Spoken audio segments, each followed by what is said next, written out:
Director KV Anand இயக்கத்துல Vijay Sethupathi Madonna Sebastian ஜோடியா நடிச்சிட்டு இருக்கக்கூடிய திரைப்படம் தான் கவன். இந்த படத்தினுடைய பத்திரிகையாளர் சந்திப்பு ரீசெண்டா சென்னையில நடந்தது. இந்த பிரஸ் மீட்ல என்னெல்லாம் நடந்தது அப்படின்றத இப்ப நம்ம பார்க்கலாம். படத்தின் இயக்குநரான கேவி ஆனந்த் கவன் படத்தின் கதை குறித்தும் தான் விஜய் சேதுபதிக்கு இக்கதையை எடுத்துரைத்தது குறித்தும் பேசியிருந்தார். இந்த கதை பண்ணிட்டு ஃபர்ஸ்ட் யார் பண்ணலாம் அப்படின்னு யோசிக்கிறப்போ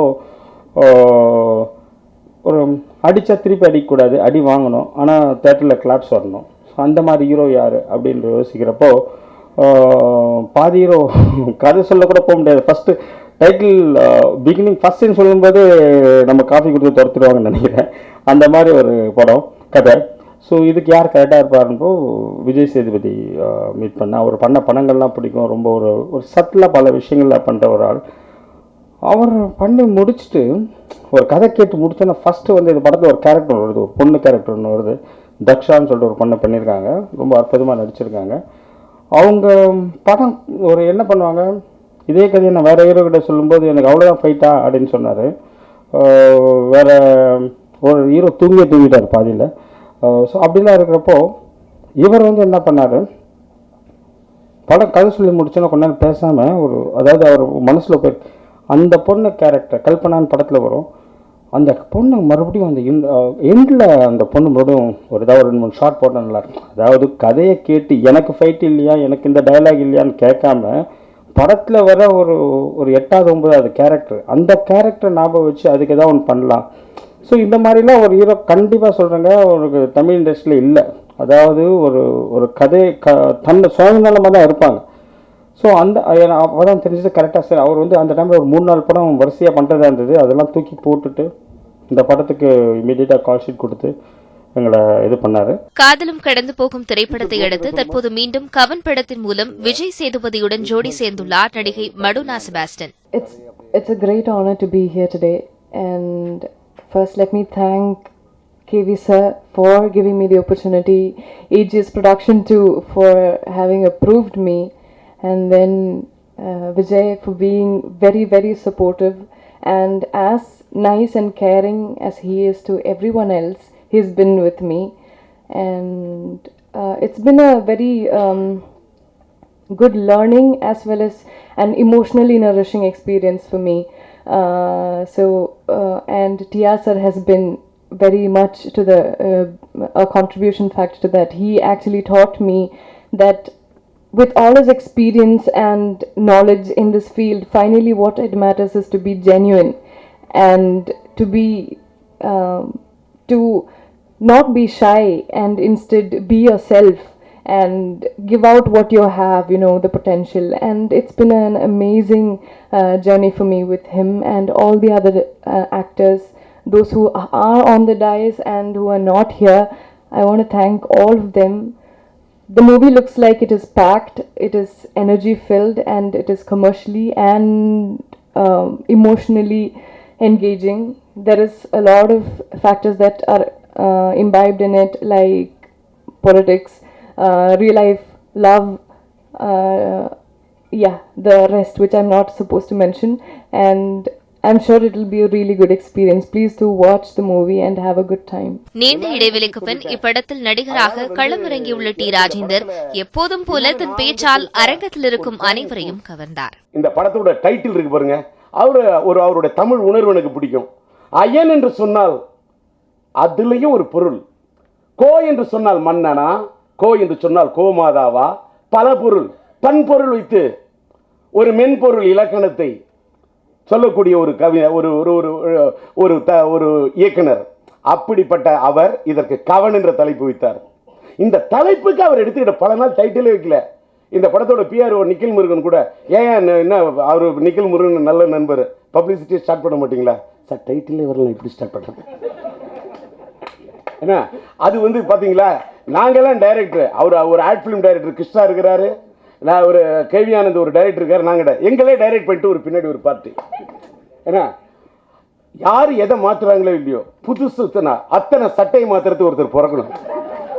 சட்டசபையில் அவன் பிரச்சனைன்றான், சட்ட பையனே இவருக்கு தான் பிரச்சனை. அப்படி ஒரு அருமையான பிஆர்ஓ.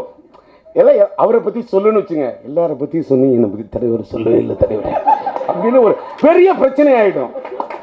ஆனால் அதனால் வந்து இது எல்லாத்துக்கும் மேலே சார், இந்த படத்துக்கு ஒரு வெற்றியை இருக்கக்கூடிய ஒரு மேட்ரு ரொம்ப மனப்பூர்வமான சொல்லணுன்னா, நான் வெளிக்கம்பெனிலே போய் நடிக்க மாட்டேன். நான் எல்லாமே சொந்த தான், கதை, திரைக்கதை, வசனம், பாடல்கள், இசை, ஒளிப்பதிவு, நாமளே எல்லாம் பண்ணிட்டு நான் என் படத்தில் நடிக்கணும்னா தப்பாக எடுத்துக்காதீங்க.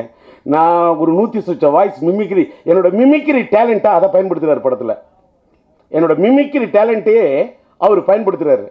என் படத்தில் நான் போய் வந்து எல்லாத்தையும் பண்ணிவிட்டு மேக்கப் லைட்லாம் போட்டுட்டு, மேக்கப் கூட போட மாட்டேன், டச்சப் கூட மாட்டேன், விடியா எல்லா லைட்லாம் போட்டு இங்கே லெஃப்டில் இந்த ட்ராலி போட்டியா இங்கே வச்சு அந்த லைட்டு வச்சு போயிட்டு அந்த டைலாக் நானே என் டைலாக் அப்படியே பேசி ஆக்ட் பண்ணிட்டு வருவேன்.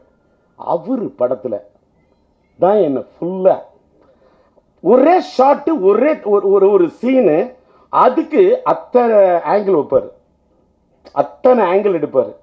எனக்கு அது மேலே வந்து வருத்தமே இல்லை. ஏன்னா நான் 33 நாளில் 34 ஆங்கிள் ஒவ்வொருத்தரையும் வச்சு எத்தனை நாள் யாரெல்லாம் நோக வச்சுருப்பேன்னு அப்போ தான் யோசிக்க ஆரம்பித்தேன்.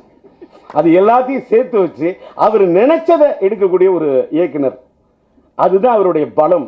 புதிய தோரணையை இப்படத்தில் கையாண்டுள்ள நடிகர் விஜய் சேதுபதி டி ராஜேந்தருடன் நடித்த அனுபவங்கள் குறித்து மேடையில் பேசியதை தற்போது பார்க்கலாம். டிஆர் சாரோட ஒர்க் பண்ணது எப்படின்னா, எப்படி ஒரு படத்தை எடுத்தோ இல்லை ஒரு மனுஷனை எடுத்தோ ஒருத்தனோட பழக்க வழக்கத்தை எடுத்தோ இல்லை அவர் பார்க்குற விதத்துலையோ அத்தனை கோணத்தில் அலசி அவங்கள பற்றி பேசுகிறாரோ அதே மாதிரி தான் ஒரு காட்சி அவர் அணுகிற முறையும் அப்படி தான் இருக்கும். ஒரு சீனை அணுகிற முறையும் அதுதான் இருக்கும்.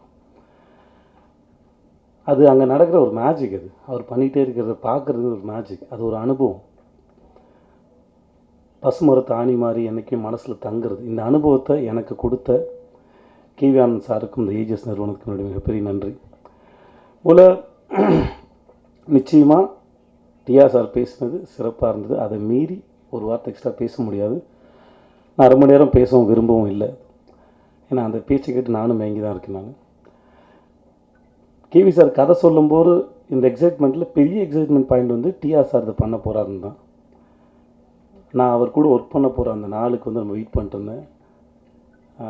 அந்த அக்ரிமெண்ட் சைன் பண்ண போனதுலேருந்து அவர் என்றைக்கு வர போகிறாருன்ற வரைக்குமே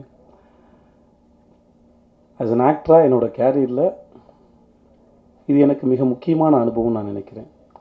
இங்கேருந்து நான் கற்றுக்கிட்டதை இல்லை இங்கேருந்து நான் எடுத்துக்கிட்டதை நிறைய விதமாக பயன்படுத்த முடியும் நான் நம்புகிறேன். அது அப்புறம் கேவி சார்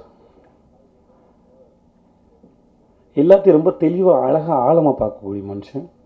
அதை ப்ரெசென்ட் பண்ணுற விதம், அவரோட வேகத்துக்கு ஈடு கொடுக்குறது தான் எனக்கு மிகப்பெரிய கஷ்டமே. ஃபஸ்ட் டே ஷூட்டில் அவர் உட்காந்து மானிட்டர் பார்க்குறது மட்டும் பார்த்தேன். அவர் கண்ணை மட்டும் பார்த்தேன். மானிட்டர் இருக்க அத்தனை பிக்சல்ஸையும் அவரால் பார்க்க முடியுது. அவ்வளோ வேகமாக அவர் கண் வேலை செய்யுது. வேகமாக சிந்திக்கிறாரு, எல்லாருக்கும் இடம் கொடுக்குறாரு. எல்லாருக்கும் என்னென்ன விதத்தில் அணுகணுமோ, விஜய் சேதுபியா இல்லை மடோனா செபாஸ்டினா இல்லை போஸ் வெங்கட்டா இல்லை டிஆர் சாரா இல்லை ஸ்கை வாக்கரா யாராக இருந்தாலுமே சரி, அவங்கவுங்க தனித்தன்மையோடு அணுகிறாரு. நான் பெரிய டைரக்டர் எனக்கு தெரியும் அந்த மாதிரி எதுவுமே இல்லை. ஒருத்தரோட இண்டிவிஜுவாலிட்டி ரொம்ப தனியாக மதிக்கக்கூடிய மனுஷன். இந்த படத்தில் ஒர்க் பண்ணதில் எனக்கு பெரிய சந்தோஷம், மகிழ்ச்சி. அதோட மிகப்பெரிய லேர்னிங், அது ஒரு சிறந்த அனுபவமாக இருந்தது. என் கூட ஒர்க் பண்ண அத்தனை பேரும் மிக சிறந்த ஆர்டிஸ்ட்டு, அதோட மிக சிறந்த மனிதர்கள் இந்த ப்ரொடக்ஷன் கம்பெனியோடு சேர்த்து. இந்த அனுபவத்தை கொடுத்த கேவி சாருக்கு ரொம்ப நன்றி. மேலும் படத்தின் ட்ரெய்லர் இணையதளங்களில் நல்ல வரவேற்பை பெற்று வரும் நிலையில் படத்தின் பாடல்களை செய்தியாளர்களுக்கு திரையிட்டு காண்பித்தனர் படக்குழுவினர்.